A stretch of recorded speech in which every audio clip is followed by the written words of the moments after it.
Добро вечер, граѓанки и граѓани на Република Македонија. Зошто сум тука? Дозволете ми најнапред да укажам, тука сум како активист за човекови права која поддржува здружената опозиција за рушење на овој режим. Тука сум да споделам со вас исто некои информации дека не сме саде ние и не сме саде тука кои што кажуваме дека треба да се сруши овој режим. Информациите за тоа доаѓаат дури во невисоките тела на Обединените нации за заштита на човекови права, како што е Комитетот за заштита од тортура, кој што неодамна излезе со еден извештај во кој што упати конкретни препораки до Република Македонија во врска со аферата прислушкување. Во тој извештај јасно стои дека аферата прислушкување изнесе на виделина сериозни индиции за изборни измами, сериозни индиции за малтретирање на граѓанското општество, сериозни индиции за малтретирање на членови на опозицијата. Потоа, сериозни индиции за вмешаност на највисоки службеници од власта и нивно влијание на обвинителството и судството. И исто така, овој комитет препорача, односно прво укажа, дека таквите наводи во јавноста предизвикале револт кај граѓаните и масовни протести, и дека власта се обидела тие протести да ги загуши со употреба на сила и побара и препорача од владата да се испитаат не само овие наводи преку една независна истрага, туку да се изнесат пред лицето на правдата сите оние јавни службеници кои што биле вмешани во криминал, во изборна измама и во незаконито влијание на правосудните и судските органи. Сега, нормално се поставува прашањето, кој ќе ја спроведе таа истрага, драги граѓанки и граѓани на Република Македонија? Дали таа истрага ќе ја спроведе јавниот обвинител кој што треба да биде контролор на оваа власт?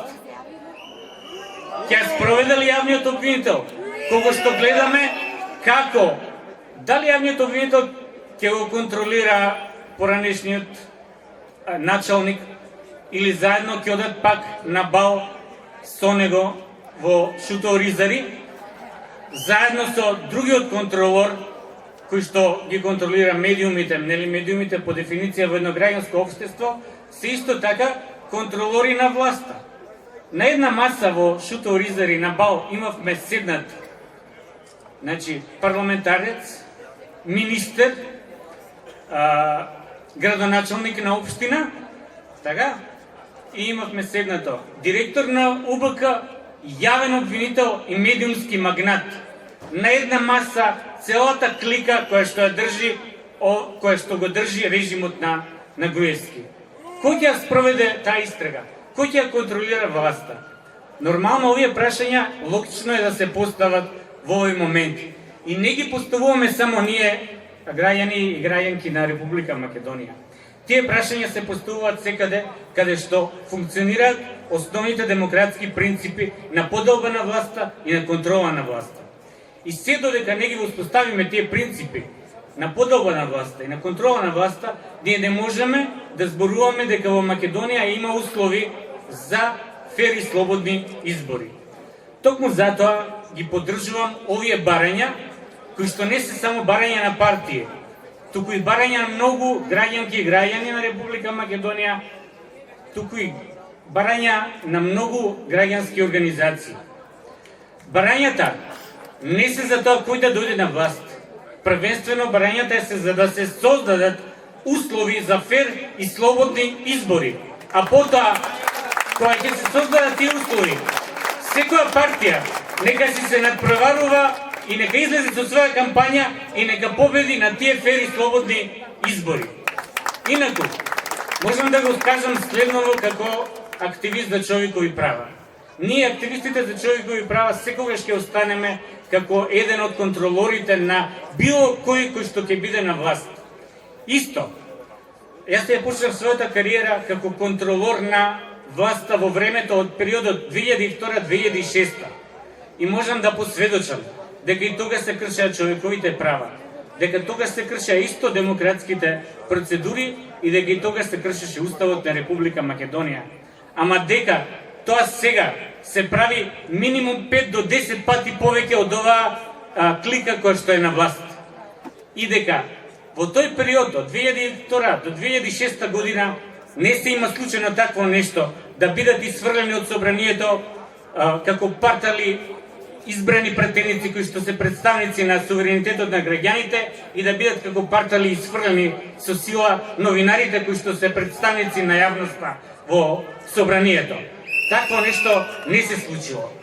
Исто така не се случило некоја партија да собере своји поддржувачи и со сила да дислоцира студенти од плоштад кои што се дрзнале да протестираат против наумот на пастирот да изгради црква на местото каде што му се сонило.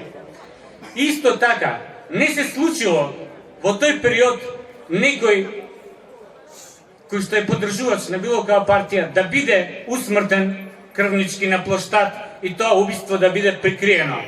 Такво нешто не се случило. Исто така не се случувало да бидат попречувани граѓански протести како што беа попречувани овие денови, да им се забранува на граѓаните да го искажат својот револт и своето незадоволство пред владата на Република Македонија. Такво нешто систематски не се случувало.